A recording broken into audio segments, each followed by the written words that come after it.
Hey guys, you're probably asking yourself, who is this man on my screen? It's not Benny, it's not Mark. Who is he? Well, my name's Luke. I'm actually the new associate director for you guys, and I'm working alongside Mark. So today's actually my first day speaking, and you'll probably be seeing a lot more of me, so get used to it. So anyways, so right now it's probably kind of a weird time for most of you guys, as it is for me too. You just can't do the things that you usually like to do. Events are getting canceled. You might not be able to see your friends as much as you'd like. And even church kind of looks a little bit different, as we can see, because you're watching me on Instagram right now. And for some of you guys, school's switching to online. And sports are being postponed until next year. And the list can go on and on. And just like most people, you're probably left wondering, what's next? What's going to happen next? What's going to be the next thing to change? What's life going to look like in a few months? Will this ever end? Where do we go from here? And then when will things go back to normal? So there's a lot of questions of what the next step is going to look like. And I feel like the beauty in this situation and all these questions that kind of come with a weird situation like this is that God is in the midst of all of it. So when I was in college, me and a buddy and I decided that we wanted to go climb the Flatirons, which are in Boulder, Colorado. And so the Flatirons are these three big rock faces that overlook Boulder. And so we decided to go climb the first one.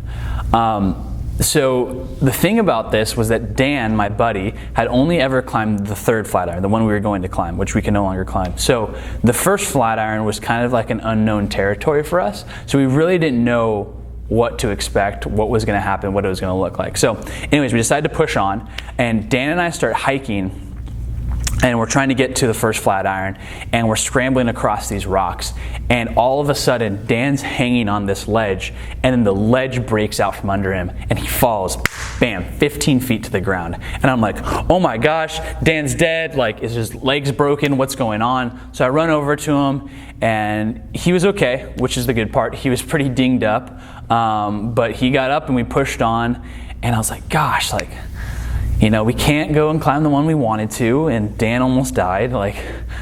What's going to happen next? So then we hiked along, we got to the first Flatiron, and so we get there, and so we realized as we got there that we don't have the right amount of cams that we're going to need to climb this climb. So basically, cams are these things that you lock into the wall, and they basically hold you up and keep you safe from falling hundreds of feet to the ground. And so we didn't have enough that we would have needed to climb safely up, but it was a 3-mile hike back to the car, and we were like, we'll just push on and go forward and see what we could do. But don't ever do that. Please do not. If you're ever going to go rock climbing that's multi-pitch climb, please take the right amount of gear, because you can get very hurt. And so the reason why that's not good is because when we would climb, there was bigger sections in between the parts we were climbing, which meant that if we were to fall, we'd fall a lot further down because there weren't enough cams to catch us along the way.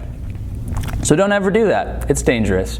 So in my mind, once again, what next? What could happen next? Things just keep going wrong, and they just don't go the way that we have hoped. They didn't meet our expectations. And so once again, since neither of us had ever climbed this climb before, because if you remember, Dan had only climbed the third Flatiron. And so neither of us had ever made this climb before, and the climb ended up taking a lot longer than we had anticipated, just like everything else, What could have been about a 2-hour climb ended up taking 4.5 hours, with no snacks, no water, no goldfish, nothing. And we were pretty out of it by the end of this climb. Beautiful climb, it was awesome, but very exhausted. And so we finally reached the top. We finally made it after all these different roadblocks along the way. So here's the kicker, so we reached the top, only for me to drop both my phone and my belay device. So what a belay device is that's the way that I'm supposed to belay off the backside of the rock to get back down to safety. And I had now dropped that along with my cell phone. Yeah, it really couldn't get any worse than that, to be honest with you. Luckily, we were able to figure out another way to get down safely that was a little bit different, but we were able to get the belay device back, and I made it back down okay. But wait, there's more. So we finally make it down off the backside of the rock, and lo and behold, we had lost the trail that we were supposed to use to hike back to the car. And so once again, which ended what could have been only about an hour hike back down to our car, ended up being like a 2.5, 3 hour hike because we got very lost and the sun had gone down because we had been rock climbing all day and we couldn't find our way back. But we eventually did, and clearly I'm alive because I'm talking to you guys right now, but what a day it was.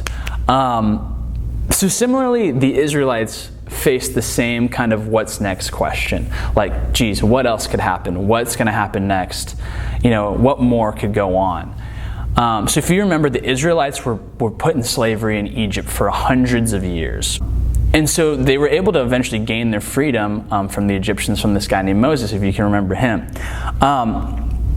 So then from there, they were promised to enter this place called the Promised Land, where everything was going to be great. There's milk and honey. I don't know why those things go well together, but they do. And all this other great stuff. And it was supposed to be this place that they were promised because of all the bad stuff that had gone on. But, similarly to my rock climbing trip, they kind of hit some bumps in the road.